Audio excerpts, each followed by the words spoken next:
Muy buenas tardes a todos. Soy Cristina Sánchez, vicedecana de Investigación de la Facultad de Ciencias Biológicas de la Universidad Complutense de Madrid, y empiezo, como siempre, dándoos una calurosa bienvenida a esta nueva sesión del ciclo La biología en los medios. El pasado mes de septiembre, y a pesar de que la pandemia copaba prácticamente todas las noticias relacionadas con la ciencia en todo el planeta, varios medios de comunicación se hicieron eco de la publicación de un trabajo en el que se describía un nuevo proceso cognitivo que se definía como la compactación del tiempo.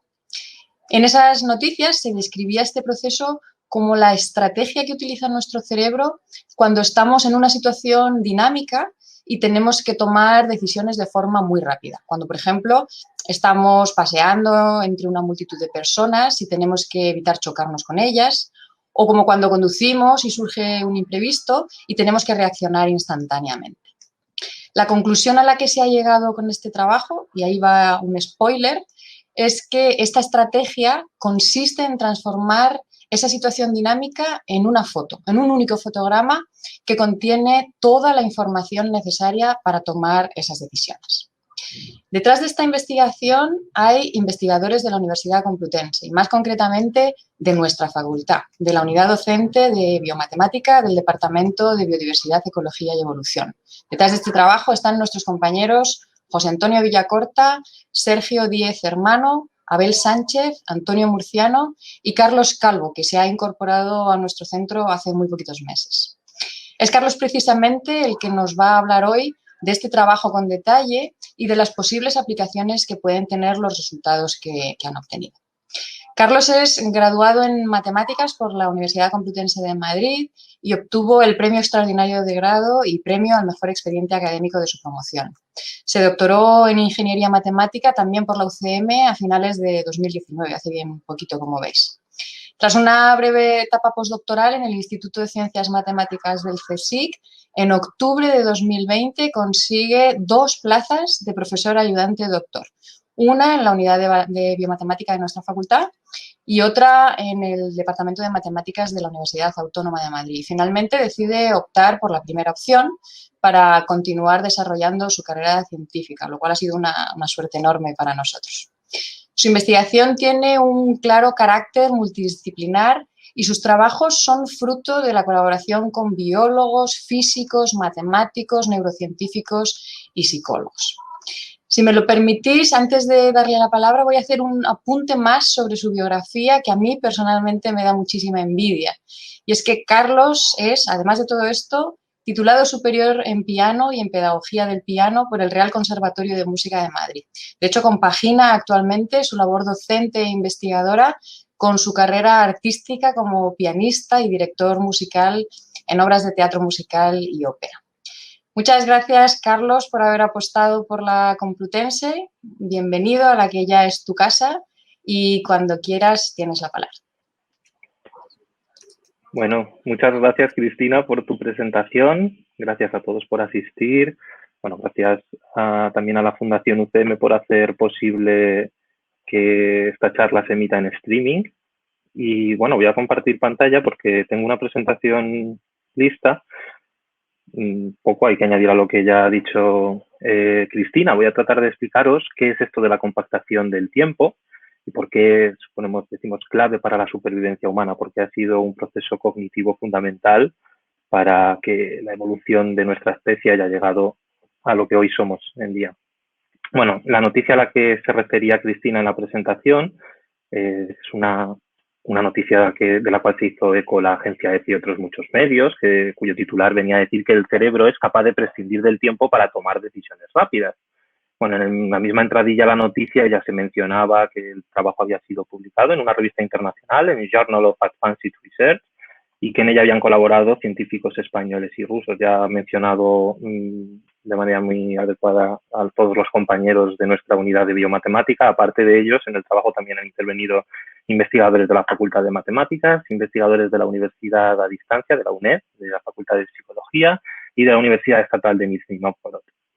Entonces, bueno, en concreto yo voy a transmitiros en nombre de todo el equipo del grupo del que formo parte en esta unidad, que es el grupo de biología cognitiva y biorrobótica, Voy a tratar de introducir brevemente qué es esto de la cognición, que para muchos puede resultar un término un poco extraño, y qué es la biorrobótica, y todo ello pues en el contexto del cerebro. El cerebro visto como este prodigio de la naturaleza, que es el sistema más sofisticado que conocemos. Otra cosa es que lo comprendamos, pero es el órgano donde residimos, el que alberga nuestra conciencia, nuestra capacidad de ser y de entender el mundo. Para ello cuenta con nada menos que 10 elevado a 11 neuronas, aproximadamente alrededor de 10 elevado a 14 conexiones. Son números ya que se escapan del imaginario. O sea, para que os hagáis una idea, el 10 elevado a 11 es un 1 seguido de 11 ceros. Pues podríamos estar perdiendo a razón de 20 o 30 neuronas por segundo desde que nacemos y aún así llegaríamos a la vejez con miles de millones de neuronas. Y respecto a las conexiones, como curiosidad, decir que se estabiliza en este número en la etapa adulta, pero que nacemos con muchas más, de hecho casi el doble. Lo que pasa es que tras pasar por nuestras primeras fases de aprendizaje en la infancia, para bien o para mal, pues nos acabamos quedando con unas poquitas menos. Aún así, son suficientes como para que estas cantidades para que convertir al cerebro en la más extraordinaria de las redes que conocemos en la naturaleza. Es una red de comunicación infinitamente grande. Bueno, exhibe una complejidad obviamente abrumadora a nivel estructural y funcional que le confiere unas capacidades que hoy en día es por esto que estamos todavía muy lejos de llegar. Te voy a explicar lo que es la cognición o lo que se entiende por cognición. Y como definición así más global, la cognición decimos que es el conjunto de habilidades mentales de un ser vivo para adquirir conocimiento a través de la percepción. Pues en un ejemplo un poco visual podemos tener el mejor de los ordenadores del mundo o el mejor de los teléfonos móviles, pero como le falle la conexión a Internet, pues poco podemos hacer con él. Digamos que la cognición es este ADSL que nos conecta con el mundo exterior. Los procesos cognitivos son aquellos mecanismos del cerebro que se encargan de procesar la información del exterior para tomar decisiones e interactuar con el entorno. Como eje central que es la cognición de nuestra investigación, nosotros estamos interesados de manera paralela en dos aspectos. Por un lado, en los fundamentos de la cognición en mamíferos y humanos. Esto enraizaría con la neurociencia. Pero por otra parte también en la planteación de modelos, en el planteamiento de modelos matemáticos para describir procesos cognitivos. Y aquí estaríamos hablando un poco más de la inteligencia artificial. Es por eso que necesitamos siempre de una investigación pluridisciplinar que al final pues sea una sinergia de diferentes fuerzas, desde las matemáticas, la física, a la psicología o la biología. Y respecto a esto, pues sí que quería haceros una pequeña reflexión acerca de una cosa que hoy en día conocemos como la paradoja de Moravec. Moravec fue un científico de la segunda mitad del siglo XX, que, bueno, un poco padre de estos científicos que en los años 60, 70 empezaron a diseñar los diferentes algoritmos de inteligencia artificial.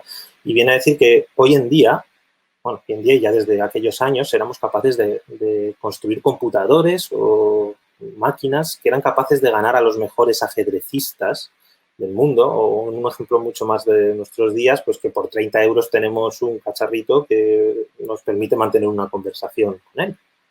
Y sin embargo, bueno, estos son, obviamente, estamos todos de acuerdo en que son capacidades de alto nivel, hablar, jugar al ajedrez, capacidades cognitivas de alto nivel en las cuales las podemos competir con máquinas. Sin embargo, ¿qué ocurre cuando intentamos diseñar máquinas que hagan lo más elemental? O sea, aquellos aspectos cognitivos que compartimos con otras especies y que incluso los niños son capaces de hacer, como por ejemplo desplazarse. Bueno, pues parece ser que esta es la mayor de las virtudes que ha podido sacar la ciencia de nuestros días para darnos un objeto que se desplace de manera autónoma. Pues es un robot aspirador. Obviamente, si dispusiéramos de robots que se supieran desplazar de manera eficiente por entornos dinámicos o por entornos en los que estamos acostumbrados a desenvolvernos, tendríamos asistentes del hogar robóticos, tendríamos directamente repartidores, que está ahora muy de moda, o directamente reponedores. Trabajos que no requieren de gran esfuerzo, digamos, cognitivo, pero que sí requieren de una cognición básica a nivel de saber desplazarse o saber desenvolverse en nuestro mundo real y dinámico. Y ellos lo anunciaron ya como la paradoja de Moravec, que viene a ser que el pensamiento razonado y humano, esto ya se vaticinó, digamos, hace 40 años. Viene a decir que es que el pensamiento razonado humano, inteligente y racional requiere de poca computación en comparación con las habilidades sensoriales y motoras no conscientes y compartidas con otros muchos animales que requieren de grandes esfuerzos computacionales. En una explicación que se le puede dar a esto, cuando hablamos de este paralelismo neurociencia-robótica, en la neurociencia por difícil y complejo que sea el cerebro, tenemos un modelo que seguir. Estudiamos el cerebro, sus conexiones, su fisionomía. La robótica no tiene un robot modelo hacia el cual converger. No sabemos cuál es el robot perfecto. Un robot que puede ser maravilloso aspirando, a lo mejor no es maravilloso si lo dejas en la calle y le intentas que vuelva a casa. Entonces, es verdad que la robótica lo que sí que puede es enfocar hacia el conocimiento biológico y mirar al cerebro para dotar a los agentes artificiales de habilidades cognitivas. Y es aquí cuando hablamos de biorrobótica, y es donde me gusta remarcar la necesidad de un conocimiento biológico para apoyar a otras disciplinas más ingenieriles como es la robótica. Pues nuestra investigación no pretende diseñar robots, sino usarlos como herramienta para simular modelos matemáticos basados en biología. No somos ingenieros. Ya que estamos enfocando al cerebro y observando dentro a ver qué pasa, pues parece razonable pensar que nos gustaría saber qué se sabe del cerebro a nivel espacio-tiempo, qué sabemos del espacio-tiempo a nivel neuronal. En este caso, pues me gustaría hablar de este matrimonio que recibió el premio Nobel en 2014 de Medicina y Fisiología. Son los Moser, un matrimonio noruego. Son unos investigadores eclécticos, así bastante, o sea, las entrevistas que podéis ver de ellos, pues a veces se confunde si están hablando de ciencia o de filosofía. Y en el fondo, pues defienden lo que ya sabemos y lo que desde años se viene estudiando por otras disciplinas, y es esto, que el espacio y el tiempo son las dos características fundamentales del pensamiento abstracto. No somos capaces de imaginarnos algo en la realidad y de abstraerlo si no lo ubicamos en un lugar y en un tiempo. Entonces, sí que me gustaría remarcar cuando le dieron, ahora veremos por qué le dieron, cuáles fueron los motivos por los que se les concedió este premio. En la nota de prensa se decía lo siguiente, que ¿cómo sabemos dónde estamos? ¿Cómo podemos encontrar el camino de un lugar a otro? Sobre todo, ¿cómo podemos almacenar esta información de tal forma que podamos encontrar inmediatamente el camino cuando volvamos a trazar la misma ruta? Pues los laureados con el Nobel este año, en el 2014, han descubierto un sistema de posicionamiento, una especie de GPS interno en el cerebro que hace posible orientarnos en el espacio, demostrando las bases neuronales de una función cognitiva superior. Remarcar que el premio fue compartido con otro científico O'Keefe estadounidense por unos descubrimientos que ya había hecho en los años 70. Entre ellos, bueno, lo que al final, ¿por qué se les dio el premio a esta terna de científicos? Pues es por descubrir y por caracterizar unos cuantos procesos cognitivos que suceden en el cerebro. Ellos trabajaban implementando, pues, en ratas, haciendo implementación de electrodos, y voy a hablar de unos tipos de neuronas que descubrieron en una zona del cerebro que se llama hipocampo y que es la encargada de registrar toda la información espacial. Por ejemplo, las place cells, a lo mejor muchos habéis oído hablar de ellas. Una place cell o célula de lugar lo que hace es disparar. Sabemos que las neuronas tienen actividad eléctrica, a veces disparan, a veces no. Pues estas tienen una actividad eléctrica súper especializada. Disparan cuando el agente se encuentra en posiciones específicas del espacio, en este caso la rata. Imaginemos que dejamos a la rata a navegar libremente por este laberinto y que le ponemos unos cuantos electrodos para registrar su actividad de diferentes poblaciones neuronales. Un electrodo rosa, un electrodo amarillo, un electrodo azul, uno verde. Pues lo que ocurre, que es en cierto nivel sorprendente, pues es que cuando la rata está por esta zona que vemos pintada en rosa, solo muestra actividad la población encargada del electrodo rosa, vamos a llamar. Y cuando estamos en la zona verde, solo la verde. O sea, de modo que cuando la rata vuelve a recorrer zonas ya exploradas, vuelve a tener actividad la misma neurona que se había activado cuando la rata había pasado por ahí. Quiere decir que tenemos diferentes poblaciones en nuestro cerebro encargadas de localizarnos muy concretamente, espacialmente. Igual que hay estas neuronas, también tenemos otras como las grid cells. Estas son todavía más curiosas. Lo que hacen es disparar no para una posición específica, sino para un conjunto de posiciones específicas. Es decir, si dejamos a una ratita como esta desplazarse en un medio bidimensional en el suelo, pues hay cierta neurona, que es una grid cell en su hipocampo, que lo que hace es disparar en estas posiciones, en los vértices de un mallado más o menos hexagonal. Esto es a nivel teórico. Aquí tenemos un campo de activación. El color rojo representa alta activación, el color azul una activación baja. Y lo que ocurre es lo mismo. La rata describe una trayectoria, un random walk, una trayectoria un poco aleatoria, la que ella quiera seguir. Y resulta que su grid cell dispara de esta manera tan organizada. Es decir, muestra actividad en regiones muy concretas del espacio, en un mallado que viene a ser más o menos hexagonal, pero que más allá de que sea hexagonal o no, lo que nos está dando es como una codificación de la métrica del espacio. Es como si fuéramos capaces de, una vez estamos explorando un terreno, hacer una especie de baldosado en nuestra mente que nos ayuda a organizar el espacio. Igual que hay estas células, también tenemos células que nos informan sobre la presencia de bordes, paredes, que nos ayudan a saber que estoy en una habitación cerrada y que no puedo atravesar esa del muro. Pues las boundary cells disparan ante la presencia inmediata de bordes físicos, advirtiendo así de barreras espaciales. Aquí mostramos la tasa de disparo de una boundary cells, border boundary cells. Lo que nos muestra esta gráfica es que cuando la rata está ante la presencia inminente de una zona que no puede sobrepasar, de una barrera física, esa neurona empieza a disparar. Al final, los mapas de activación pues corresponden, por ejemplo, para este borde, además tienen cierto carácter vectorial, es decir, son capaces de distinguir una pared de otra. Pues cuando estamos ante esta pared hay una border cell que me avisa, oye, esa es la pared derecha. Y sea como sea la disposición de la arena, del espacio en el que yo me desenvuelva, pues tengo esa información. Y por último voy a hablar de las Object Vector Cells, que son muy parecidas a las anteriores, pero estas disparan no ante la presencia necesariamente de una barrera, sino de cualquier objeto que pueda disponerse o no en el espacio. De manera que si me están registrando la actividad de esta Object Cell en mi cerebro, pues mostraré que cuando no hay objeto, la neurona permanece silente, no muestra actividad, pero que sin embargo cuando me encuentro con un objeto que lo puedo ver o que lo puedo explorar, lo puedo leer, entonces la Object Vector Cell correspondiente a ese objeto empieza a disparar. Hay muchas más, es simplemente para que nos hagamos una idea de cuál fue el estudio que al final dio origen al premio Nobel de los Moser y de O'Keefe. Entonces, otras neuronas, por ejemplo, nos muestran la posición mía propia, el ángulo de mi cabeza respecto al torso, el tamaño del espacio alrededor, distancias a objetos. Lo importante es que la acción coordinada de todas estas neuronas lo que permite es crear una representación interna, una representación que es abstracta, que es mental, del entorno, algo, una idea, que llamamos mapa cognitivo. Y este mapa nos proporciona información sobre, primero, dónde estoy yo, pero también qué hay a mi alrededor y cómo puedo desplazarme. Es el GPS interno del cerebro. Pero claro, los Moser y O'Keefe hicieron muchos adelantos en cuanto a la distribución, al espacio, cómo se gestiona el espacio en el cerebro, pero ¿qué ocurre con el tiempo? Sabemos que la supervivencia de muchas especies ha empujado a nuestro cerebro y al de otras muchas especies a evolucionar para facilitar la toma de decisiones en tiempo real. Actividades fundamentales como cazar, huir, luchar, exigen obviamente de un procesamiento extraordinariamente rápido de la información para proporcionar respuestas óptimas al final en tiempo real.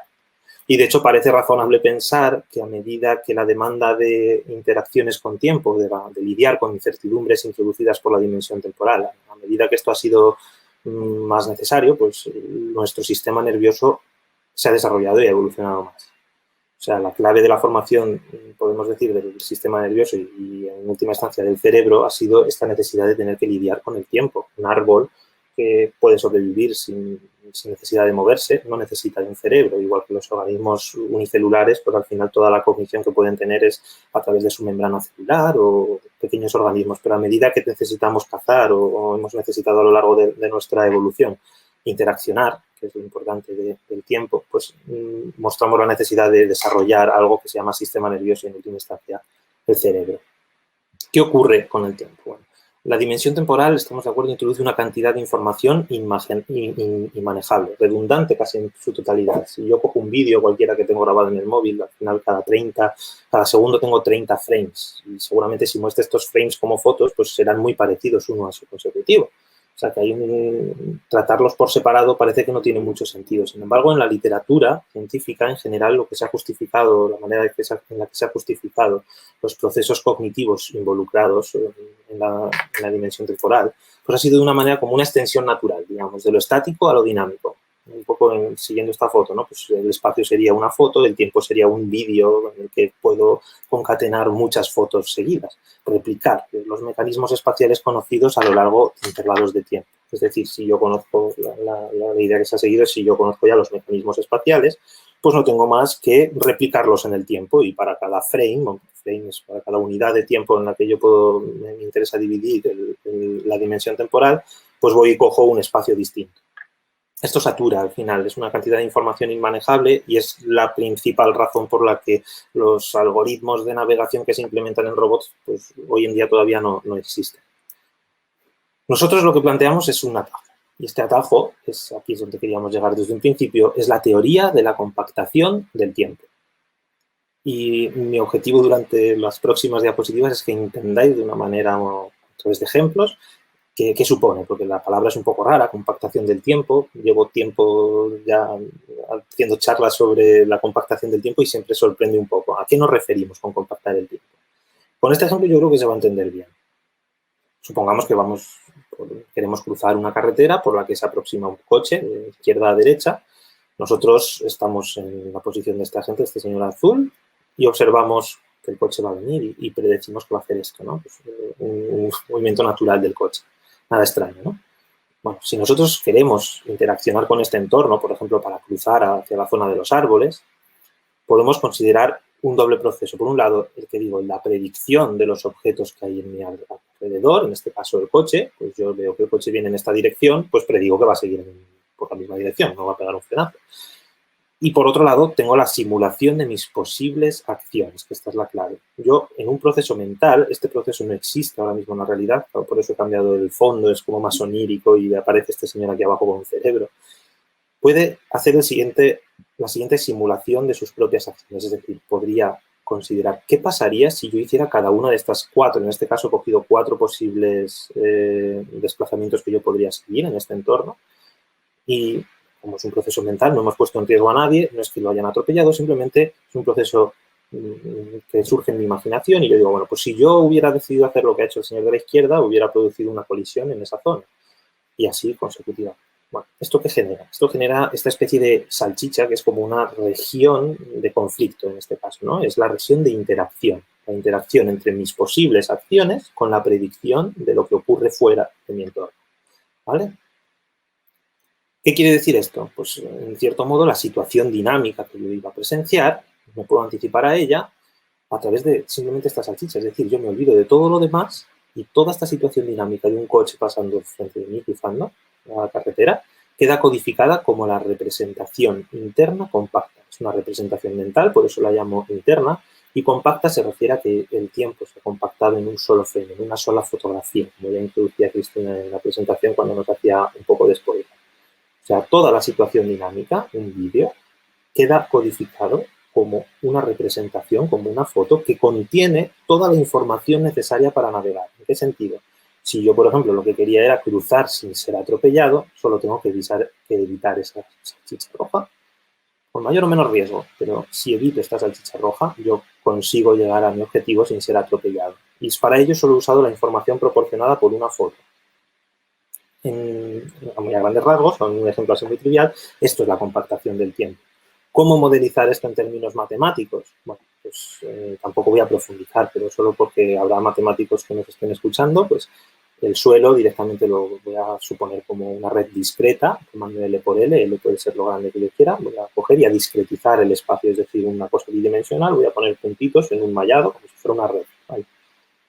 Y por otra parte, voy a simular los posibles movimientos de la gente. En la diapositiva anterior yo he cogido mi posición actual, la que yo conozco, en la que estoy y desde la que observo el coche venir, y he simulado mentalmente 4 posibles trayectorias. Pero yo, igual que simulo 4, podría haber simulado 8, 10 o las que quisiera. Podría simular infinitas. Esto sería una circunferencia que se propaga desde donde yo estoy, que se va extendiendo, al igual que cuando tiramos una piedra en un lago, observamos unas ondas circulares que se alejan del centro del lugar donde ha caído la piedra. Pues esto matemáticamente se consigue con un sistema de ecuaciones dinámicas, de unas ecuaciones diferenciales acopladas, esto quiere decir la derivada respecto del tiempo, donde este término va a ser binario, va a ser un 1 o un 0, ahora lo vemos más abajo, pero este término f es una función es una función cúbica que lo que introduce es una no linealidad, que es la que me permite al final que se genere esta onda que va avanzando a velocidad constante, que no se disipa, que no desaparece, ¿vale? Y por otra parte, la comunicación con otras neuronas sería introducida por este término, que no es otra cosa que algo que llamamos en matemáticas laplaciano. Es el laplaciano discreto, lo que hace es comunicarme en esta red, me comunica con otras neuronas vecinas para transmitir la información, al igual que en el cerebro, vaya. Si yo a esta ecuación diferencial le pongo unas condiciones adecuadas, es decir, le pongo una activación en la zona donde yo estoy al principio, voy a conseguir una propagación circular. Ahora lo veremos con un ejemplo, ¿vale? Y lo importante, ¿cómo genero esa salchicha roja? Pues eso es un objeto, lo que vamos a llamar objeto efectivo. Efectivo porque no existe en la realidad, pero a efectos de la mente sí que existe esa región. Entonces, este objeto efectivo va a ser una variable binaria 0,1, que lo que me dirá es que lo voy a poner a 0 si la celda IJ, es decir, si la neurona, la zona de la salchicha, está ocupada en tiempo t por algo, por el coche en este caso, y a la vez mi predicción de la simulación de mis acciones también está. Es decir, esto quiere decir que hay un frente de onda en esa celda. O sea, cuando haya coincidencia, cuando haya interacción, congelo la celda. Y si congelo la celda no hay dinámica y, por tanto, va a surgir de manera natural esta salchicha. Bueno, prometo no volver a hablar de matemáticas de aquí a lo que resta de charla. Para que lo entendamos todos muchísimo mejor, con esta gráfica yo creo que va a quedar muy claro. Aquí tengo mi red, lo voy a ver desde arriba, voy a generar una red y aquí voy a poner la activación inicial, que es donde estoy yo. ¿Qué se va a generar? Como decía, pues una especie de onda circular. Bueno, esto no es más que implementar numéricamente las ecuaciones anteriores. Yo predigo lo que estoy viendo que es el coche y en cada instante de tiempo, el tiempo va avanzando, lo predigo que va a estar en un sitio diferente. Pero en función de dónde vaya a estar este sitio, la onda va avanzando y en el momento en el que el frente de onda es la parte primera, la que va avanzando, la que va explorando el terreno libre. En el momento en el que voy a ponerlo hacia atrás de este modo, que creo que se ve mucho mejor. Como vais viendo, cada vez que interacciona el frente de onda con las celdas ocupadas por la frontera del coche, se para, ahí se congela. Es como si congeláramos el espacio y esto es lo que nos va generando la salchicha roja de la que antes hablábamos a un nivel numérico y en una red discreta. ¿De acuerdo? Bueno, a resumidas cuentas, ¿qué es lo que he conseguido con este proceso tan sencillo en cuanto a la matemática que lleva dentro y que modeliza algo que creemos que puede suceder en el cerebro?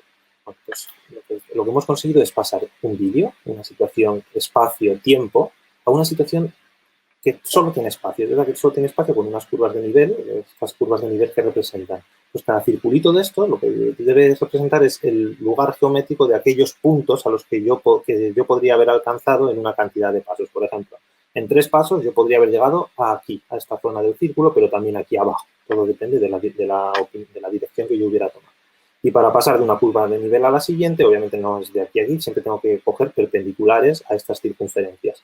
Pues bien, cualquier campo perpendicular, que no es más que coger el conjunto de todas las perpendiculares que nacen aquí y que van explorando el terreno, es decir, con cualquier recta perpendicular aquí va a contener una posible trayectoria en esta situación.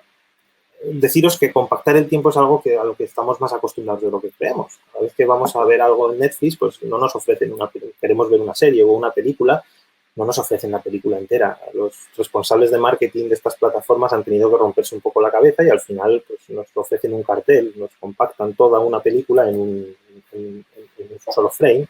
Obviamente este frame no contiene toda la información de la película, pero tampoco está elegido de manera azarosa. Pues al final el cartel que nos ofrecen pues contiene información crítica sobre lo que luego me va a mostrar la película.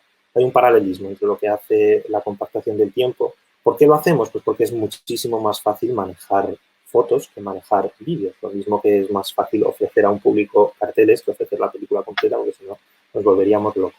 ¿Por qué compactamos el tiempo? Bueno, voy a dar unas cuantas razones y a continuación voy a intentar justificar. Toma versátil de decisiones. La CIR, voy a llamar CIR ya, representación, por sus siglas en inglés, representación interna compacta. A partir de ahora, CIR no será otra cosa que esa foto a la que ha dado lugar la compactación del tiempo. Pues en la CIR no solo nos proporciona diferentes maneras de actuar, es decir, hemos visto que había ahí unas especies de circulitos que me podían decir por dónde pasar, por dónde puedo caminar, por dónde puedo desenvolverme. No solo nos proporciona diferentes maneras de actuar, sino que permite dotar de significado a nuestras acciones. Veremos lo que significa esto, es decir, no solo me dice, oye, tienes todas estas opciones, sino que al estar en una foto me va a permitir darle una semántica. Memoria y aprendizaje, obviamente, lo que un poco atendiendo al ejemplo de la diapositiva anterior. La CIR convierte situaciones dinámicas en imágenes estáticas. Estas imágenes son fáciles de almacenar, rescatar para su posterior uso. Permite, por tanto, aprender situaciones para saber afrontarlas en un futuro. Un poco más allá, combinando los 2 puntos anteriores, nos va a permitir generar estrategias. Una estrategia no es más que una concatenación premeditada de acciones. En el lenguaje de la compactación del tiempo, esto se traduce en el diseño de una secuencia de CIRs. Es decir, yo tengo varias fotos, cada una de una situación, y si las concateno puedo generar una estrategia. Todo dirigido a la consecución de un fin inmediato, que es al final de lo que se trata una estrategia. Y el fin último, más allá de todo esto, comprender el mundo cambiante que nos rodea. Yo estoy en una oficina y sé que el bolígrafo me sirve para escribir, pero no necesito coger el bolígrafo y escribir. O sea, puedo generar conceptos gracias a que puedo compactar el tiempo. Cosas que son dinámicas y que me sirven para hacer algo dinámico, yo al final genero en mi mente un concepto de ellas. Sin la compactación del tiempo no podríamos extraer la realidad, generar conceptos.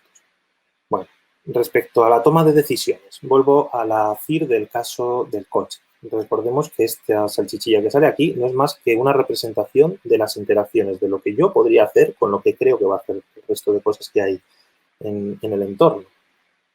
Vale, hemos dicho, bueno, cada una de estas curvas de nivel representa, pues si yo en 5 pasos, ¿dónde podría estar yo? Pues en 5 pasos, 1, 2, 3, 4, 5, yo podría estar aquí, aquí, ya me podrían haber atropellado, pero podría haber escapado del coche y estar aquí abajo, ¿vale?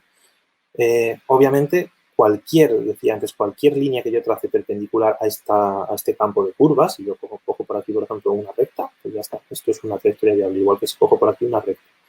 Si ya quiero ir por aquí, tendría que seguir más o menos la guía que me está dando estas curvas.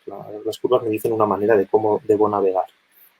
Entonces, contiene infinitas trayectorias. En concreto, las 4 que vimos antes, estas 4 que yo me inventé, pues estarían contenidas en este sentido, ¿no? En el sentido de que gracias, solo mirando el mapa yo podría trazarlas. Voy por aquí, o bien voy por aquí, o bien voy por aquí, o bien voy por aquí.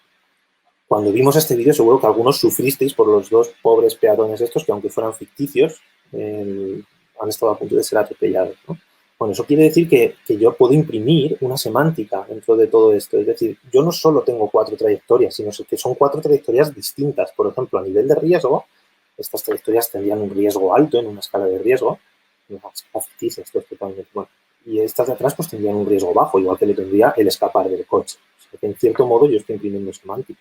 Estoy dando un significado a cada una de las posibles acciones que yo puedo hacer dentro de esta fila. Pero más allá, a lo mejor no se nos ha ocurrido que este señor quería cruzar la calle, pero a lo mejor es un especialista de cine que lo que necesitaba era saltar encima del coche. Pues en ese caso también tendrá que considerar, la propia CIR contiene información, nos dirá, esta zona verde corresponde a interacciones con el capó, esta zona roja con la parte más alta del coche. Bueno, intenta saltar sobre la luna delantera o sobre el capó y te dirá mejor que tendrás menos riesgo que si saltas intentando esquivar el coche por su parte más alta. Es decir, la CIR no se moja en principio, lo que es la CIR, lo que es la foto, no se moja en decirte haz una cosa o haz la otra, pero te permite a ti imprimir un significado a cada una de las posibles acciones que realices. Recordando siempre que las interacciones, bueno, no he hablado, por cierto, de los 4 circulitos que hay aquí que corresponderían, pues, por ejemplo, a los árboles. Si yo quiero una semántica de, bueno, dirígete al 4.º árbol, pues solo tendría que considerar la trayectoria recta que me lleva al 4.º árbol. ¿De acuerdo? Bueno, ejemplos muchos con la misma situación.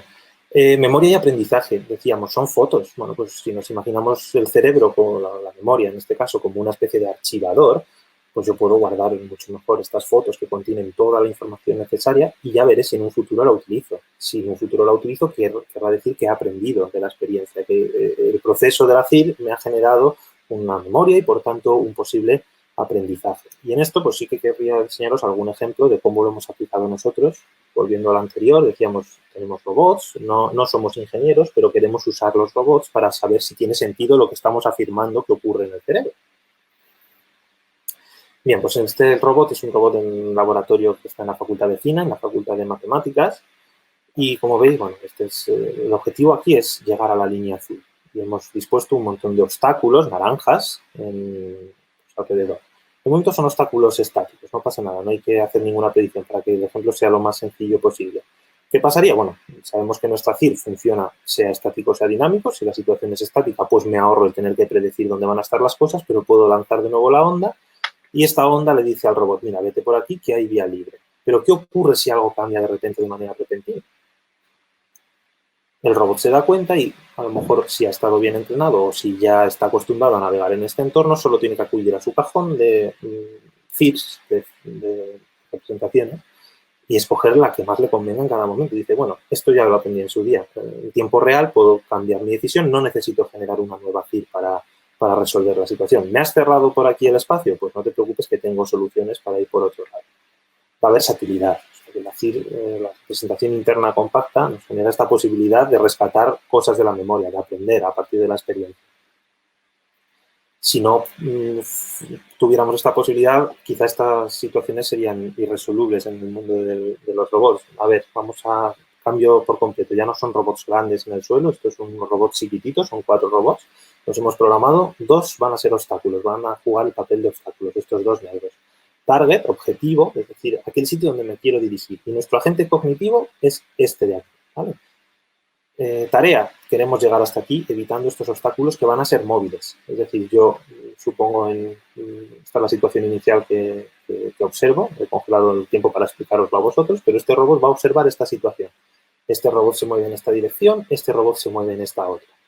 ¿Qué tiene que hacer? Pues bien rescatar o bien construir la CIR, acabará generando, en este caso, estas son las curvas de nivel, y observamos que una posible trayectoria, siguiendo todas esas perpendiculares de las que hablaba antes al campo que se ha generado, una posible trayectoria libre desde aquí hasta nuestro target, pues sería hacer esta especie de feedback. Vamos a implementárselo y vemos cómo realmente funciona.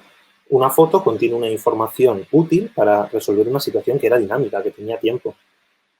Más difícil todavía, imaginemos que el target también es móvil, es decir, que es una presa la que yo quiero atrapar. Los obstáculos vuelven a ser los mismos que antes, ahora pueden hacer algo totalmente diferente y en este caso el obstáculo móvil, el target móvil, vamos a hacer que se desplace hacia allá. Pues ya sea, de nuevo, construyendo la CIR de cero o rescatándolo de nuestro archivador, pues en este caso puedo encontrar estas 2 trayectorias. A ver, ¿por qué me tengo que acabar dirigiendo aquí? Pues al final el proceso, la salchicha equivalente que salía antes en el caso del coche, ahora corresponde con esta región del espacio. Es decir, ahora mismo no hay nada aquí. Pero yo sé, si predigo y combino las predicciones de dónde va a estar el target y dónde puedo estar yo, pues no me voy a dirigir dónde está esto aquí, porque cuando quiera llegar allí, el target ya se habrá ido. Entonces, la propia CIR me da información del movimiento que yo tendría que hacer para atrapar al target, no en su posición inicial, obviamente, sino donde yo prediga que puede estar. Más allá, generación de estrategias. Como para la generación de estrategias se nos quedaba un poco corto hablar de robots o de desplazamientos, vamos a cambiar de robot. Vamos a usar un robot torso que tiene unas articulaciones en el brazo y ya que la estrategia se nos ocurría un buen ejemplo, pues la lucha, que no fuera tampoco muy agresivo, vamos a poner a un robot que practica esgrima, deporte de la esgrima. Bueno, pues nosotros nos hemos fabricado un avatar para poder jugar con él de manera interactiva y para poder implementar en él los diferentes algoritmos. Y simplemente así, a modo de curiosidad, decir que nuestro método, estas ecuaciones que he mostrado antes y que parecía que solo valían en el espacio para navegación, ¿qué pasa en este entorno tan raro que es un brazo? Yo cuando tengo un brazo no es lo mismo que cuando observo un cuerpo desde arriba que lo puedo reducir todo a un círculo. Bueno, pues si en el espacio de trabajo o workspace yo tengo esta situación, al final poniendo matemáticas y poniendo ciertos números en las diferentes partes del brazo, yo al final doy una longitud al antebrazo, una longitud al brazo y por último un ángulo de giro de la muñeca, que es el fundamental para coger la espada, pues al final puedo hacer unas transformaciones matemáticas en las cuales no me voy a meter para que la misma propagación circular que me servía antes me siga valiendo ahora. ¿Qué ocurre? Que como ahora tengo, por un lado, una variable que es la posición del brazo, pero por otro lado, la variable ángulo de giro, convierto mi espacio, este espacio que era la red era bidimensional, no pasa nada, lo convierto en tridimensional. Es decir, voy a tener un espacio en el que la propagación circular ya no se hará con una circunferencia, sino con una esfera o una elipse, en este caso, ¿vale? Simplemente que estamos ante la misma situación que antes, es decir, vuelvo a propagar algo desde el centro, desde la posición inicial de mi mano en este caso, ofrezco una propagación circular y esta propagación circular interactúa con los obstáculos o con los objetos que se mueven en mi entorno. Imaginemos esta situación, yo soy este agente cognitivo y tengo a un contrincante que quiere hacer este movimiento con su espada. Bien, pues esta sería la situación, este sería el proceso de compactación del tiempo, ese proceso dinámico que hemos simulado antes en 2 dimensiones y que ahora sería en 3. Y esta sería la semántica que yo le puedo introducir. Verde, ¿por qué he dibujado en verde? Porque cualquier trayectoria que me conduzca a uno de estos puntos verdes significará que yo ataco a su espada. Podría atacarle a él directamente, a su cuerpo, a su torso, a su cabeza. Bueno, en esgrima creo que darle con el florete en la cabeza no está muy bien visto. Pero al fin y al cabo, la información, ya digo, la compactación, esta foto contiene información sobre cualquier cosa que yo quiera hacer en esta situación que acabo de predecir. ¿En qué se traduce esto? Que si yo cojo una trayectoria verde, pues acabo chocando mi espada con la del contrincante. Un ejemplo simplemente para que entendáis por qué hemos pasado de estas figuras bidimensionales a las tridimensionales. O sea, más allá de todo eso, la CIR no solo se reduce a interacciones de navegar. Es un ejemplo muy visual, el del coche, y por eso he empezado por este ejemplo, pero sirve para infinidad de situaciones dinámicas. Solo hay que adecuar el espacio de manera a un espacio de configuración adecuado. Esto los ingenieros están muy acostumbrados a hacerlo. Pues imaginemos ahora qué ocurre, cómo genero estrategias. En el esgrima, más allá de cruzar la calle no es ninguna estrategia, al fin y al cabo cruzar es una sola acción, pero en el esgrima puede ser fundamental decidir entre atacar o defenderme primero para atacar después al adversario. Todos estos deportes obviamente requieren ya, es una situación mucho más compleja que cruzar una calle, pues requieren de entrenamiento. ¿Qué hago durante el entrenamiento? Yo durante el entrenamiento, ya sea de esgrima, de baloncesto, de cualquier deporte de contacto también, yo lo que hago es entrenar diferentes situaciones. Esto en términos de la CIR lo que se corresponde es con diferentes mapas. Estos son pues, un gesto, yo qué sé. Tendrán nombres, yo es que no soy experto en esgrima, pero cualquier gesto que se entrene en el esgrima puede ser adaptado en el lenguaje de la compactación del tiempo a una CIR adecuada. En este caso, como tenemos el giro de la muñeca, pues esa CIR será, en vez de una foto, una maqueta de 3 dimensiones, pero algo estático, algo espacial, que soy capaz de memorizar. Entonces, si yo lo espacial, sabemos que en el cerebro lo espacial funciona perfectamente y soy capaz de memorizar un montón de situaciones, la generación de estrategias no es otra cosa que establecer relaciones entre estas fotos que yo he memorizado. Yo parto de una posición inicial. Aquí en esta imagen de la derecha, he hecho una representación bastante más sintética de lo que serían los mapas, pues para no liar la cosa. Digamos que cada uno de estos recuadros es un mapa cognitivo y tiene zonas verdes que corresponden a movimientos que se dirigen a la espada del adversario y zonas moradas o rojas que se corresponden con ataques al adversario. Digamos, para reducirlo todo, defensa es lo verde, ataque es lo morado, lo rosa. Pues si yo quiero hacer una estrategia de defensa y después defensa, pues simplemente tendría que dirigirme, pues por ejemplo, aquí tengo una trayectoria que me proporciona una defensa seguida de una defensa.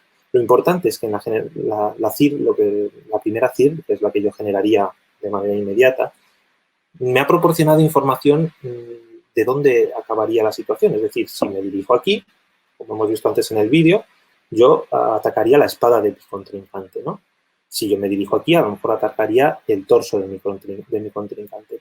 Desde esa posición final, donde hayan quedado nuestras espadas o donde haya quedado mi espada respecto al contrincante, puedo realizar una segunda acción. Es decir, aquí hay una relación de causalidad. Pero donde haya acabado, desde ahí puedo todavía exprimir un poco más mi cerebro y decir, bueno, voy a imaginarme cómo sería la siguiente situación.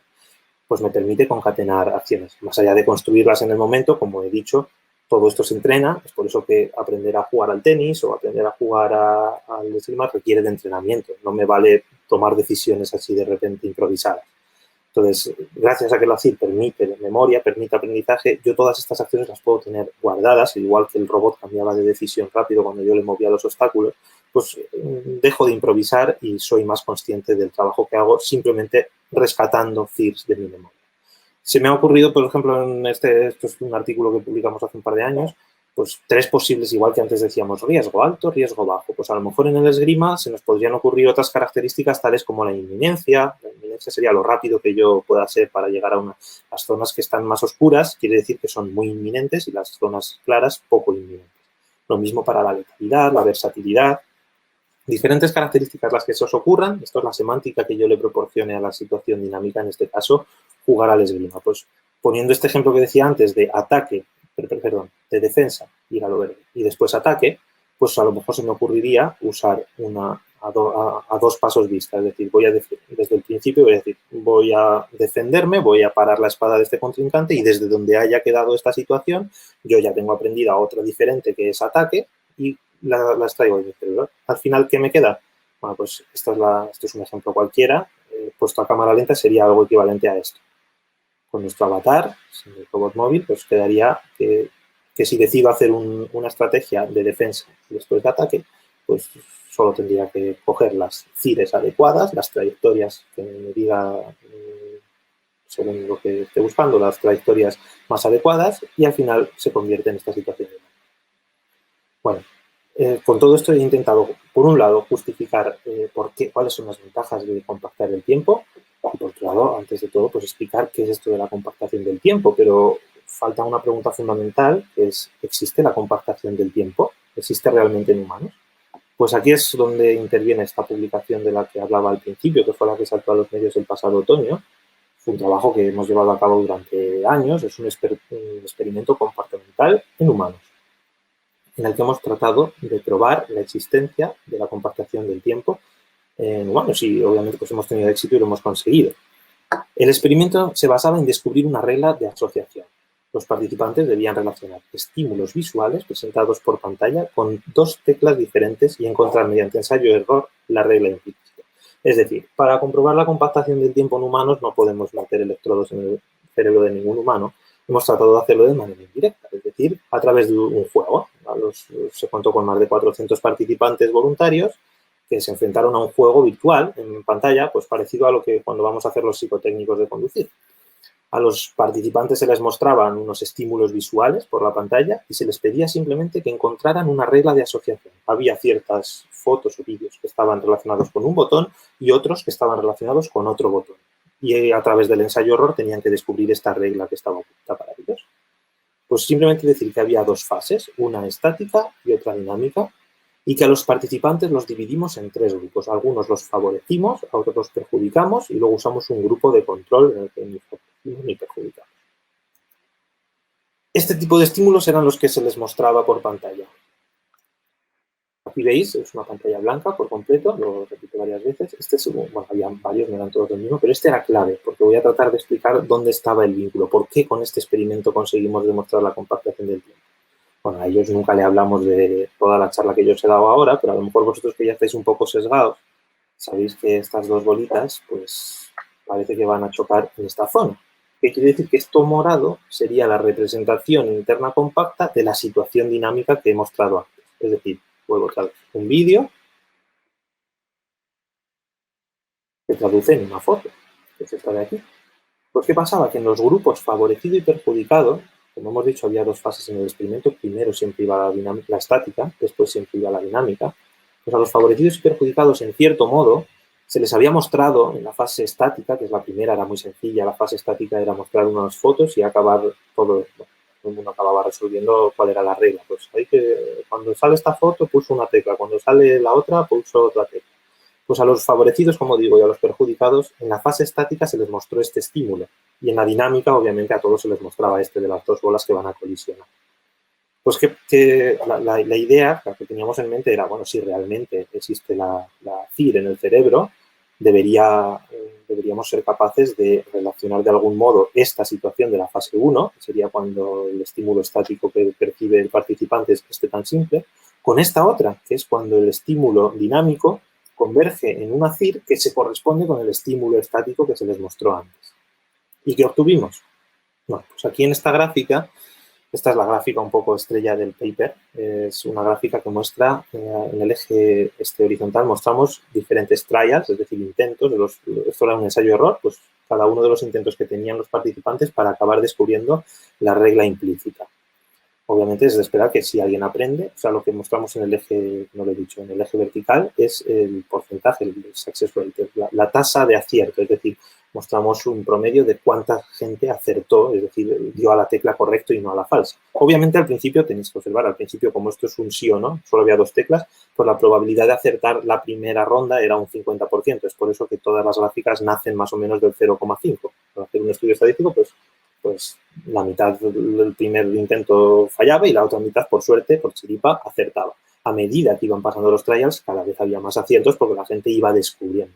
Entonces, ¿qué esperamos? Si estos son curvas de aprendizaje, cuanto más alta sea la curva, más rápido habremos aprendido. Esta curva azul quiere decir que la gente ha aprendido, es decir, cuando está por encima de la punteada gris y de la punteada roja, quiere decir que la gente del grupo azul ha aprendido más rápido que la gente del grupo gris y que la gente del grupo gris ha aprendido más rápido que la gente del grupo rojo. Bueno, es decir, que estas tres curvas son solo una regresión logística que se ha hecho sobre los datos reales, que son los que se muestran en los puntitos, los cuadraditos y los triángulos. Estos son los datos reales de los experimentos. Ayudan a la vista, pero simplemente se puede establecer, yo creo, tres familias claras en las tasas de aprendizaje. Es decir, ¿a quién correspondía el azul? Pues precisamente correspondía a aquellos a los que se les favoreció a través de la CIR. se les dio una regla. La única razón por la que podían aprender más era porque se les había ayudado, sin que ellos lo supieran, a aprender ese estímulo estático que estaba relacionado luego con el dinámico. A los del grupo de control ni se les dijo, nunca se les llegó a mostrar el ACID en la fase estática, con lo cual esta sería, digamos que correspondería con el aprendizaje normal. Si nadie nos hubiera dado ninguna información, todo esto no lo he dicho desde un principio, pero corresponde a la velocidad de aprendizaje de la fase dinámica. Si nadie me hubiera dado ninguna información, pues lo normal sería aprender según esta velocidad, es decir, en unos 30, 40 intentos ya tendría la regla súper clara. Y a los perjudicados, hampered, se les fastidió un poco, porque digamos que igual de bueno es que estos crecieran más de lo normal que estos aprendieran más lento de lo normal. Porque a estos se les había hecho la misma estrategia que a los azules, pero se les había cambiado, digamos que se les había puesto en su contra. Habíamos jugado con la CIR, pero habíamos jugado en su contra para hacerles un lío, digamos. Y ahora me diréis, ¿qué pasa? Que ya lo estoy viendo aquí, men, women, o sea que tenemos a las mujeres por un lado, a los hombres por otro. Observamos algo que a todos nos sorprendió, como habíamos guardado las variables de si el que realizaba el experimento era hombre o era mujer, pues luego pudimos separar las gráficas. Resulta que en las mujeres no se dio esta diferencia, en los hombres sí, en todos los chicos o hombres que participaron, y en las mujeres no había diferencias significativas. Tengo que decir que esto, los que sabéis un poquito de estadística, se refiere a si eran significativamente diferentes o no las variables, pues el grupo de favorecidos, si era significativamente diferente los datos obtenidos respecto del control y respecto del perjudicado. En todos estos casos dieron diferencias significativas. En el caso de las mujeres o de las chicas, nunca dieron diferencias significativas. ¿Qué quería decir esto? ¿Quiere decir esto que los resultados de las mujeres no, o sea, que son peores o es que no compactan el tiempo, no saben? Bueno, para nada. Lo único que quiere decir es que nuestro experimento no hizo saliente la compactación del tiempo en las mujeres. No conseguimos que las mujeres usaran la estrategia. O sea, había muchas maneras de resolver este experimento. Obviamente era un experimento sencillo y había otras maneras que no eran inmediatas, que no eran a través de la CIR, pero que mostraban, obviamente, una solución final a nuestro experimento. Volviendo a la gráfica anterior, tenéis que ver que otra cosa curiosa que olvidaba mencionar no es que fueran este aprendizaje peor, era el normal de los chicos. Es decir, las chicas fueran favorecidas o perjudicadas como si les diera el aire. Aprendían igual de bien que los chicos que no se les favorecían y se les perjudicaba. Entonces, lo que pudimos concluir de estos resultados, obviamente, no es que las mujeres no compacten el tiempo, simplemente que nuestro experimento no hizo saliente este proceso. Obviamente, estamos haciendo otros experimentos ahora, pues tratando de dar con ello. Lo razonable es pensar que si en los hombres, en cierto modo, en cierto sentido, hemos sido capaces de hacerlo saliente, seremos capaces de hacerlo también en las mujeres. Y una explicación de que realmente esto es así y no es por otra cosa, registramos también, les pedimos a que escribieran su regla de aprendizaje. Y luego contabilizamos cuántos de ellos habían resuelto el problema, hablando en términos de colisiones, que era lo que realmente nos importaba o de interacciones o de choques, palabras como esas, las apuntábamos. Y obtuvimos lo siguiente, quiere decir, esta gráfica de izquierda es hombres, esta de la derecha es mujeres. En los hombres, aquellos que resolvieron rápido el experimento, pues bien, los del grupo de favorecidos, normalmente son los que más rápido los resolvieron, todos percibieron colisiones, es decir, es un experimento virtual. A lo mejor los chicos se lo imaginaban como dos bolas que podían chocar y las chicas simplemente como dos bolas que se podían solapar. En esto sí que sabemos que existen en la literatura, yo no me voy a meter ahora, pero existen diferencias significativas en cómo las chicas y los chicos percibimos la realidad virtual, por ejemplo. Pues en el caso de los chicos, los que lo habían aprendido rápido, un alto porcentaje habían contestado en su regla términos como choque, colisión, y sin embargo los que les había costado más, es decir, los que habían tardado más en resolver la regla, no hablaban en menor medida de términos como choque, colisión. Habían usado otras estrategias que no sabemos cuáles son ni nos interesan tampoco. En el caso de las mujeres daba igual que lo hubieran resuelto pronto que después, que algunas decían cosas como colisión, otras no. Quiere decir que no conseguimos en ellas, a través de la CIR, implementar esta diferencia significativa. Entonces, es por esto por lo que al final obtuvimos dos gráficas totalmente diferentes para chicos que para chicas. Conclusiones, y ya con esto acabo, que me estoy metiendo ya más allá del tiempo. La compactación del tiempo abre una nueva vía de comprensión de nuestras habilidades cognitivas. ¿Qué quiere decir esto? Nos permite lidiar con escenarios complejos que cambian en el tiempo sin esfuerzo aparente. ¿Por qué? Porque somos capaces de reducir vídeos a fotos de términos generales.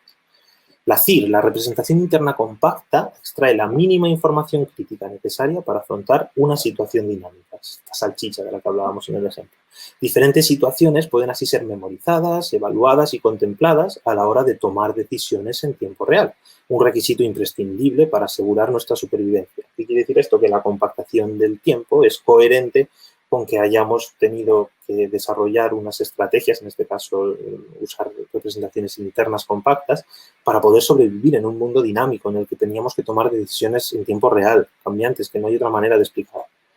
La compactación del tiempo establece un marco teórico apropiado para explicar la capacidad de aprendizaje del ser humano a partir de la mera observación de acciones realizadas por agentes ya experimentados. ¿Qué quiero decir con esto?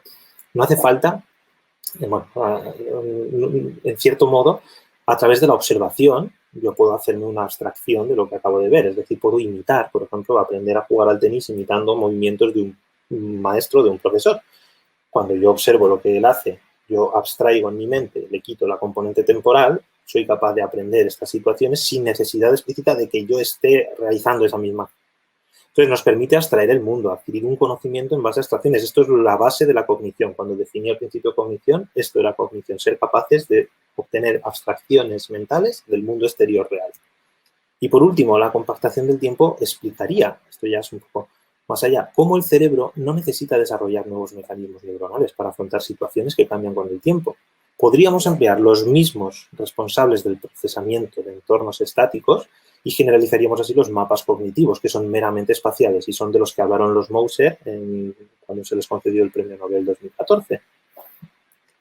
Bueno, os dejo aquí unos de los trabajos relacionados, son las diferentes publicaciones que a lo largo de estos últimos 5 o 6 años hemos hecho en el grupo, hemos publicado en revistas internacionales, todas referentes, pues esta última es la que ya he mencionado antes, es la investigación en la que hemos por fin conseguido testar la compactación del tiempo en humanos, pero como digo, esto es un proceso, ha sido un proceso largo, en la teoría de la compactación, su artífice es José Antonio Villacorta Atienza, que es el que ha liderado también el grupo de investigación a la hora de hacer los experimentos con humanos.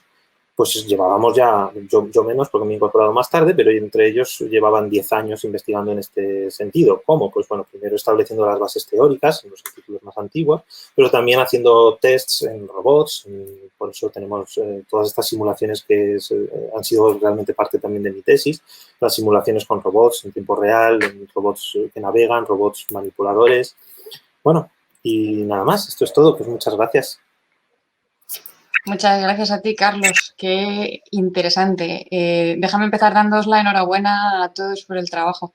Es realmente apasionante. Y me quiero dar la enhorabuena a mí en nombre de la facultad por haber conseguido, no sé muy bien cómo, convencerte de que te vinieras para la Complu en lugar de para la Autónoma. Estamos encantados de verdad, no solo por lo que vas a aportar a la investigación de la facultad, sino por, y creo que ha quedado clarísimo después de tu conferencia, por lo que vas a aportar a la docencia de nuestros estudiantes. Eres un comunicador excelente de cosas que no son fáciles de comprender y has hecho que esta charla fuera no solo muy interesante, sino fácil de seguir a pesar de la complejidad. Así que, bueno, me congratulo en nombre de, y creo que hablo por el resto de compañeros y alumnos de la facultad. Bueno, os recuerdo que podéis hacer vuestras preguntas a través de la pestaña que tenéis habilitada al efecto en la parte superior derecha de vuestras pantallas. Ya tenemos una pregunta, no sé si la ves tú también, ¿verdad, Carlos? La voy a leer en voz alta para que todo el mundo pueda seguirla. Es una pregunta de Mario, que quiere saber si, hablando del GPS del cerebro, ¿cómo se explica la diferencia entre personas a la hora de orientarse y saber ir de un lugar a otro sin ayuda de un mapa, un callejero o un navegador de los que tenemos ahora mismo todos en nuestros móviles, por ejemplo? ¿Es por falta de interés en aprender a llegar a un sitio o por algún tipo de disfunción o menor desarrollo de alguna área del cerebro? Y lo dice porque hay gente, entre la que yo me incluyo, que se desorienta a las 2 manzanas de su casa y otros que apenas necesitan indicaciones para moverse por la ciudad o por el campo. Bueno, gracias lo primero por la pregunta, Mario. Yo, lo primero, no soy neurocientífico, pero yo tengo ya cierta experiencia en estas preguntas, en todo esto. Vale, decir que una cosa es el mecanismo cerebral que nos permite hacer algo. Obviamente todos tenemos de base el mismo cerebro y luego las aptitudes para cada uno. Es un poco como si me preguntas, porque hay gente que se le da muy bien las matemáticas y otros que se le dan muy bien otras cosas. Obviamente la motivación, los procesos cognitivos, todo depende de la motivación. O sea, cualquier base de aprendizaje depende de la motivación. Pero que se nos dé mejor o peor, desplazarnos en un entorno. Todos contamos con las herramientas necesarias. Todos nacemos con un cerebro, a no ser que alguien tenga alguna disfunción, que existen problemas que se estudian aparte. Todos contamos con estas herramientas. La evolución es verdad que nos ha podido dejar, y de hecho, bueno, veis que en las propias gráficas nosotros mostramos diferencias significativas entre lo que hacen las chicas y lo que es una cosa que no buscábamos y con la que nos hemos encontrado. Obviamente la evolución que puede ser un factor importante a la hora de determinar qué se acentúa más en unos o qué se nos acentúa más en otros.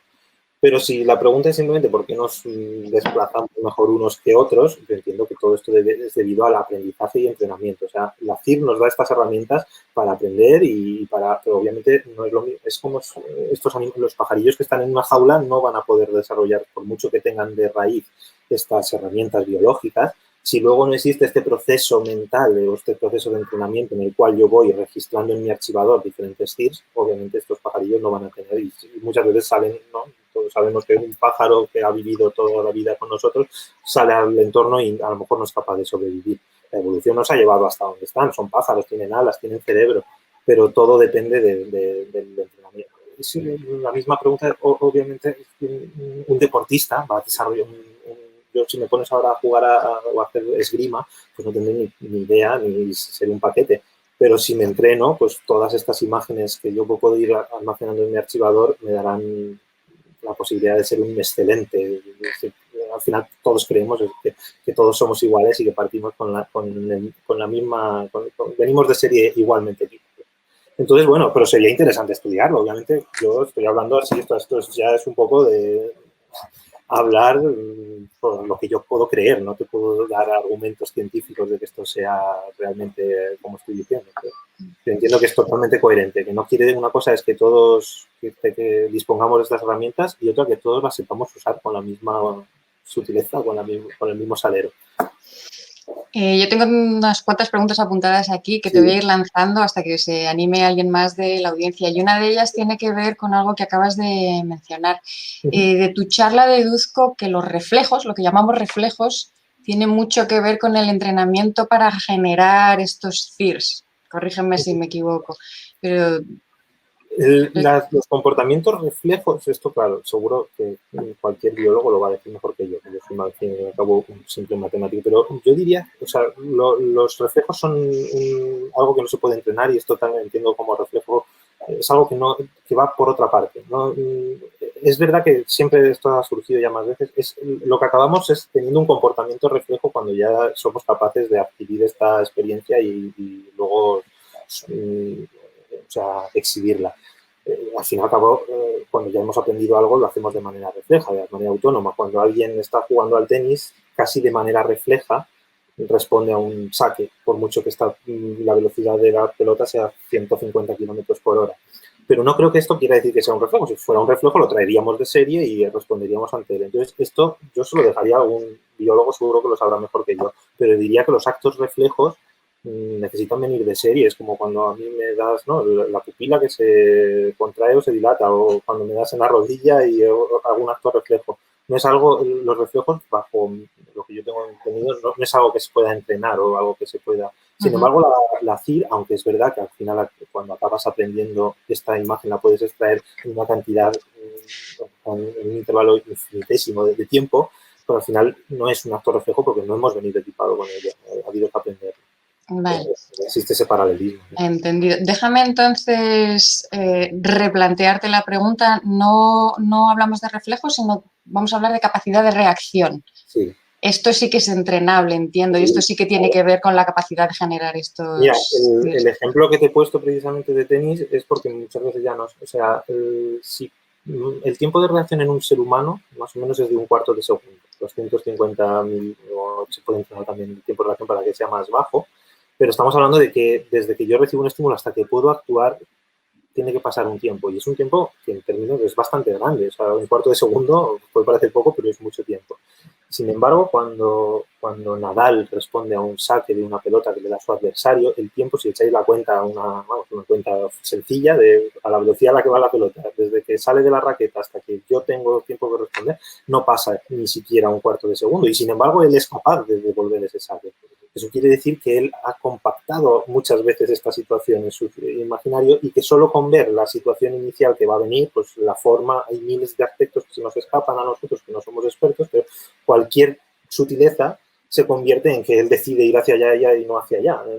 No ha decidido durante esos 250 milisegundos, él ha tomado la decisión antes, y esta es una de las justificaciones. De hecho, es una de las razones por las que empezamos a elaborar esta teoría. Tiene que haber algo más allá. No puedo, en el ejemplo que yo ponía, este guepardo que se movía en diferentes frames, cualquier algoritmo que yo haga ahora robótico que se dedique a intentar segmentar el tiempo de esta manera va a fracasar. Yo no puedo responder a un saque simplemente diciendo, bueno, pues como ahora va por aquí la pelotita, en el siguiente instante irá por aquí, pues yo me voy moviendo, no tengo tiempo de reacción.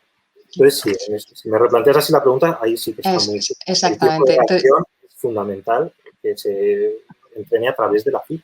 Vale. Y mi pregunta concretamente era si esa capacidad de generar estos CIRs, esta capacidad de reacción, disminuye con la edad, que supongo que sí. Y si esto es porque perdemos actividad o sea, hay un sustrato neurológico, ¿cuál es la explicación a esa disminución de la capacidad de generar CIRs? Y relacionado con esto, permíteme, quería preguntarte si en el estudio que habéis hecho con voluntarios, ¿qué rangos de edad habéis considerado? Y si además del sexo, había alguna otra variable, como por ejemplo la edad, que os diera resultados diferentes, que os haya dado resultados diferentes. La edad. Es verdad que hubo un amplio número, porque usamos a estudiantes de la facultad, de hecho muchos estudiantes de la facultad han participado en este experimento, y es verdad que había un número considerable de gente joven, pero había gente mayor. Yo mismo me dediqué a pasarle el experimento a muchos profesores, por ejemplo, de la facultad. En Rusia hicieron muchísimos experimentos y allí eran todos de mucha más edad, o en la facultad de psicología. La variable edad obviamente estaba en el rango. Yo no he parado o sea, en el paper tenéis un material suplementario enorme en el que se pueden consultar todas estas cosas. La edad no dio en ningún momento, la única variable que dio diferencias significativas son las que he mostrado, que es la diferencia en hampered, favorite o contra. Y en el caso de los hombres. La edad, Perdona. Sí, respecto a la primera pregunta, yo aquí tampoco me quiero meter porque no es mi campo la neurociencia, pero yo entiendo que lo que sí que se pierde con el paso del tiempo es cierta plasticidad en el cerebro, ¿no? Igual que nos vamos haciendo más testarudos, bueno, el cerebro le cuesta más amoldarse. Entonces, quizá es por esto que el entrenamiento a ciertas edades obviamente es más costoso. Más que nada porque esto requiere de o sea, todo lo que tenga que ver con aprendizaje, con memoria y aprendizaje, requiere de una reconfiguración de nuestras conexiones neuronales. Igual que cuando somos niños nacemos con un montón de conexiones que luego se van acotando, pues entiendo que es la misma razón. Pero de nuevo yo aquí no quiero tampoco meterme en campos que no me corresponden. Vale. Y ya te hago la última y paso a otra pregunta que hay de la audiencia. Sí. ¿Habéis preguntado a vuestros voluntarios, habéis tenido en cuenta la variable de si juegan o no a videojuegos? Y Joder. Te lo pregunto porque, volviendo a esta capacidad de reacción, que yo creo que está muy incrementada en gente que juega a videojuegos. Sí. Y es más habitual que los hombres, que los chicos jueguen a videojuegos que las mujeres. Estoy intentando buscar una explicación a esa diferencia que habéis observado entre los hombres y las mujeres. Me preguntaba si habéis tenido en cuenta esa variable, si puede tener sentido analizarla. Al final del experimento se les hacían, creo que eran simplemente 3 preguntas. Obviamente, bueno, edad, sexo, y las preguntas eran algo así como ¿conduces? También era una manera de...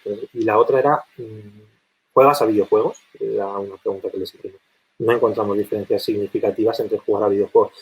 Quizás, bueno, se puede hacer 1000, porque tenemos tantas variables que se podría hacer. A lo mejor me gustaría saber si existen diferencias significativas con el delay. Es decir, también registramos el tiempo que tardaban en contestar.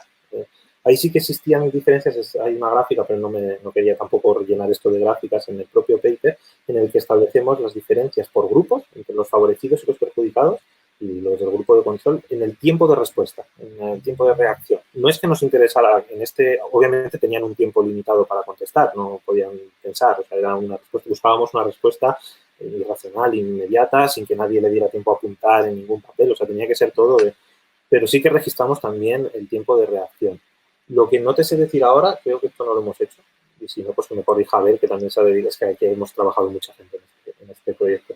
Si se hizo algún tipo de comparación entre el tiempo de reacción y estas variables. Es decir, si la gente que jugaba a videojuegos, por ejemplo, que no fuera de interés para la demostración de la compactación del tiempo, seguro que con tantas variables que tenemos podíamos sacar alguna conclusión, como la que tú dices. Porque yo también creo que estas diferencias entre hombres y mujeres pueden, o sea, se sabe, por ejemplo, esto que decía antes, de nos manejamos mejor o peor o diferente en entornos virtuales. Bueno, pues es bastante razonable pensar que a lo mejor llevamos, es que el entrenamiento que si estamos acostumbrados, que los chicos juegan más a videojuegos que las chicas, lo que sea, por razones ya socioculturales que no dependen de la biología, pues quizá esto también influya en que nosotros el experimento lo hemos hecho virtual, era la manera más fácil que teníamos que acceder, pero hay miles de maneras de hacerlo y estoy seguro que acabaremos sacando la compactación del tiempo también en las mujeres. Obviamente, pues en este primer intento y ha estado, o sea, hemos sido capaces de demostrar que realmente existe en el cerebro. Muy bien. Pues te leo una pregunta de David Pollato, te da la enhorabuena para empezar, es matemático y tiene una pregunta relacionada con el modelo. Te pregunta por qué una ecuación de reacción-difusión. Ajá. A David lo conozco. David es un compañero de esta hora trabajando y es un crack, es un doctor de matemática aplicada. Pues el método, o sea, el método matemático en el que me he querido detener, sobre todo porque sabía que habría algún matemático, pero tenía que estar David. Bueno, la razón es porque buscamos una propagación circular a velocidad constante. Es decir, la idea de esta propagación circular es simular mis posibles acciones. Mis posibles acciones en un medio isotrópico, quiere decir que no, isotrópico, pues que no distingo entre las direcciones. Todas las direcciones en principio son igual de probables que yo las tome. Pues yo lo que busco es una propagación que no se consume, es una propagación similar, digamos, más que a la del ruido, por ejemplo, la del fuego, o sea, la del calor, la ecuación del calor, que sería una propagación de difusión en la que la difusión se va disipando. Buscamos una propagación más similar a la del fuego cuando quema un bosque, es decir, que es una propagación constante que no se consume. La única razón en la que metemos este término no lineal y una cúbica que aparece por ahí es para que esta propagación en el plano al final sea una propagación de un frente de onda, de una autoonda que se propaga a circular en un medio vacío y a velocidad constante. Es lo que necesitábamos para simular nuestras propias acciones. Esta es la respuesta. Muy bien. Te voy a hacer una última pregunta, a no ser que se anime alguien más de la audiencia, y es sobre el siguiente paso que queréis dar relacionado con esta investigación. ¿Qué es lo próximo? O sea, ahora mismo, en el momento en el que esto se prueba y se testa que existen humanos, eso abre un montón de interés directamente por este proceso cognitivo, estalla ya directamente. Pues ahora mismo en lo que estamos trabajando, por hablarte de lo más inmediato, es en la recursividad. Es decir, cuando nosotros nos enfrentamos a situaciones del día a día, no solo tengo en cuenta que yo soy un agente cognitivo, sino que considero que los demás también lo son. Y por tanto mis decisiones también influyen, o sea, mis decisiones involucran a los demás, pero también tengo en cuenta lo que otros deciden para tomar las mías. Me lo explico así de una manera un poco. Cuando yo voy a cruzar un pasillo, yo no voy a esquivar a la persona que viene como si fuera un ente ciego. Bueno, de hecho, aquí es un ejemplo. No nos comportamos igual cuando se cruza con nosotros una persona invidente, que no ve, intentamos esquivar, que cuando nos cruzamos con una persona con la que cooperamos. O sea, yo sé que ella se va a retirar un pelín y yo me retiro otro pelín. Bueno, pues esto ahora mismo existen también artículos, bueno, en los que hemos sido autores, en los que hemos estudiado este fenómeno. Pero más allá de todo esto, estamos haciendo ahora una teoría sobre cómo estas acciones influyen en otros. Seguimos con la parte experimental, estamos haciendo experimentos y de hecho yo ahora mismo he pasado experimentos a mis alumnos, o sea, que no nos despegamos tampoco de la parte experimental, intentamos testar otras cosas, pero tampoco las quiero decir porque si no voy a sesgar a mis participantes. Pero obviamente tenemos muchas vías abiertas, estamos testando cosas que suceden en el cerebro de manera experimental y seguimos evolucionando con modelos matemáticos que pueden explicar estas situaciones dinámicas. Bueno, ya te digo que esto es ahora mismo lo que ideas no nos faltan, lo que nos falta es equipo y tiempo. Muy bien. Bueno, pues antes de despedirte, déjame por favor que dé las gracias a nuestros compañeros de la Fundación, que son los que se han encargado de la retransmisión y de solventar el pequeñísimo problema que hemos tenido al principio con mucha rapidez. Así que, como siempre, muchísimas gracias. Y bueno, enhorabuena a vosotros, enhorabuena a nuestros compañeros de la unidad docente de biomatemática, a todos ellos. Enhorabuena a ti, gracias de nuevo por elegir la facultad para seguir con tu carrera investigadora y docente. Y muchas gracias a todos vosotros por asistir a estas sesiones y nos vemos dentro de muy poquito. Un abrazo y cuidaos mucho todos. Gracias.